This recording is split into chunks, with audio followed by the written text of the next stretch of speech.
maintenant de quelle façon nous surveillons les variations des seuils sur le fonds commun de placement, de quelle façon on identifie sur quel contrat et sur quel fonds c'est arrivé. Et l'idée, c'est que plutôt que de regarder d'une semaine sur l'autre des éléments, là, on a paramétré cette base de données, et en tout cas les rapports, pour qu'on puisse faire ces recherches à n'importe quel moment, sur n'importe quelle date. Donc, pour faire cela, dans l'analyse ici, il y a des rapports qui sont plutôt puissants. C'est des rapports qui sont faits sur des requêtes SQL sur la base de données directement et qui sont facilement réalisables avec un informaticien maison, ou sinon ce sont des prestations de services que vous pouvez demander à faire développer spécifiquement pour votre compte. Donc ici, on va regarder les dépassements de seuil. Donc vous voyez qu'il y a énormément de rapports de contrôle, il y a pas mal de choses sur les contrôles internes, il y a pas mal de choses sur les extractions, et là, quand on va descendre, il y a un truc ici qui s'appelle suivi des affaires, et dedans j'ai mis un 9 alerte surveillance d'évolution des fonds. Ici, on va choisir une semaine. Alors, il s'est passé des trucs en début d'année. Le plus simple, c'est d'aller se mettre aux alentours du moment où ça s'est passé, c'est-à-dire le 6 mars. Et au 6 mars, d'une semaine sur l'autre, on va regarder ce qui s'est passé. Donc ici, ça sort un magma d'informations avec beaucoup de baisses, on le voit ici. Et ce sont en fait les fonds qui ont subi des baisses de plus de 10% sur cette semaine-là. Si je modifie le paramètre et que je mets à 5% et que je lance ma recherche, on va avoir une liste un petit peu plus importante. Et comme vous le constatez, à cette époque-là, il n'y a eu que des baisses. On était en pleine crise du coronavirus. Si je change la date et que je me mets, par exemple, au 3 avril, on voit qu'il y a des hausses, on voit qu'il y a des baisses. Donc ce qu'il va y avoir d'intéressant à regarder maintenant, c'est comment je peux extraire de l'information lisible à partir de ce magma d'informations. Ce magma d'informations-là, plutôt que de développer des requêtes et des rapports compliqués, on a greffé quelque chose qui s'appelle le pivot, et qui est en fait un tableau de croisée dynamique, c'est l'équivalent de ce qu'on peut retrouver dans Excel. Donc ici, je vais lui mettre les références des contrats, je vais lui dire, tiens, sur cette OPCVM, plutôt, donne-moi les OPCVM, et sur ces OPCVM, donne-moi les différences. Donc ici, c'est les hausses ou les baisses. Donc pour le voir véritablement, je prends ça, je le mets ici, voilà.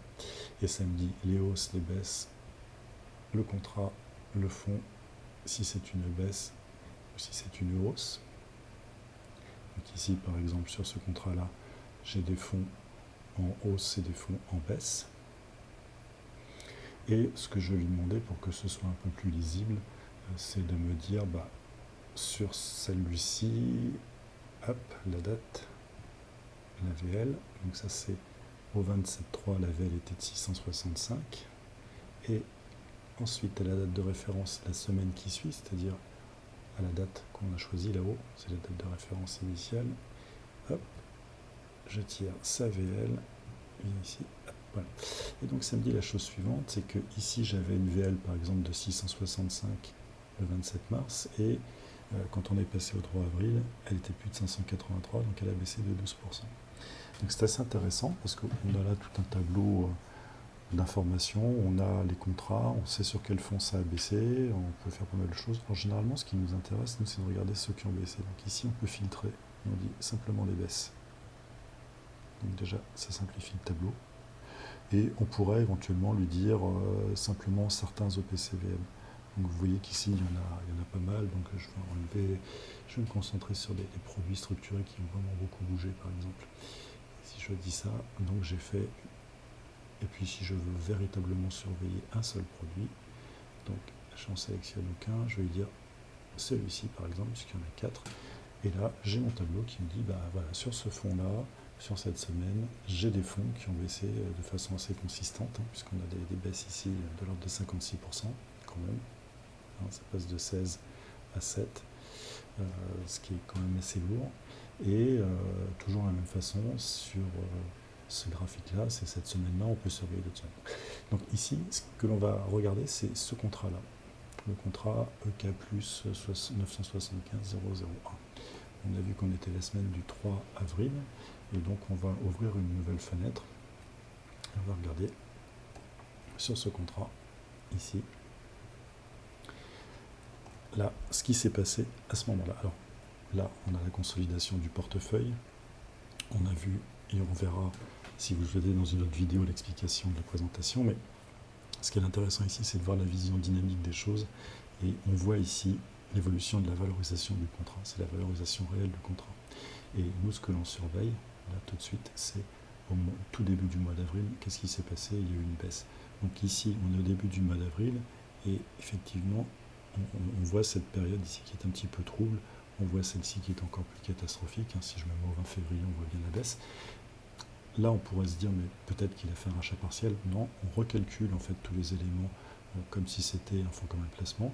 Et donc là, on a la performance de gestion de cet équivalent par rapport à un indice. Et on voit bien qu'effectivement, sur ces périodes-là, il y a eu des baisses. On les constate, on les voit très très clairement. Alors, ce qui est intéressant quand il y a des baisses comme ça, c'est de se dire quels sont les éléments qui m'ont entraîné à la baisse, quels ont été les contributeurs de hausse ou de baisse. Encore une fois, là, on est sur le contrat. On peut mettre des rapports dans InfoFiche ici, et dans InfoFiche, j'en ai créé un qui s'appelle évolution temporelle d'une affaire, choix de l'axe analytique. Donc je vais rechoisir la même période, je vais me mettre au début du mois de mars, je vais même me mettre au début du mois de février, puis je vais aller jusqu'à la fin du mois de mars. Voilà. Et encore une fois, ça me sort un magma d'informations qui est assez peu digeste, un petit coup de tableau croisé dynamique, et on lui dit, bah écoute, donne-moi les noms. Donc ici, les noms, ce sont des fonds communs de placement. Avec le table bar chart, ça donne le montant, et puis en même temps, ça donne un bar chart sur la valorisation. Et ici, je veux la valorisation, donc je sais quelle valorisation j'ai sur les différentes lignes. Les chiffres ici, ce sont des valorisations en milliers, ça c'est des cas euros, donc 185 000 euros par exemple ici.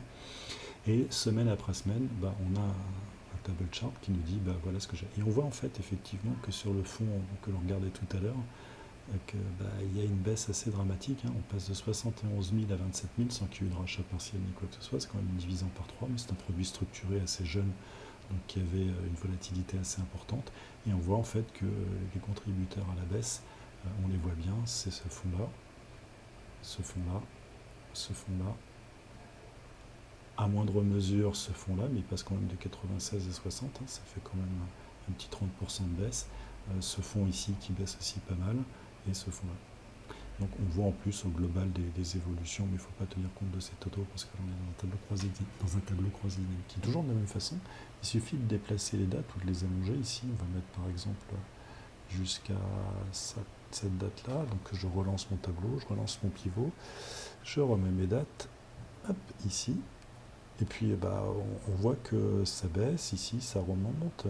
On a vu que ça a bien baissé et ça a remonté, puisque c'est remonté à 103. Alors peut-être qu'il s'est passé d'autres opérations sur cette période, parce que l'on est sur une durée un peu plus large, peut-être qu'il y a eu des rachats partiels, quoique c'est peut-être pas forcément le cas. Mais on voit qu'il y a des fonds comme ça qui descendent, celui-ci a baissé de 90%, peut-être même un peu plus. Et si on regarde la réalité de ces choses d'un point de vue économique sur le contrat lui-même, on voit qu'effectivement la performance ici, à cet instant-là, par rapport à sur une période d'un an, on va se mettre en year to date, on voit que dans les périodes de surveillance, on est à des moins 30% de valorisation de 25%, 23% de pertes sur le portefeuille.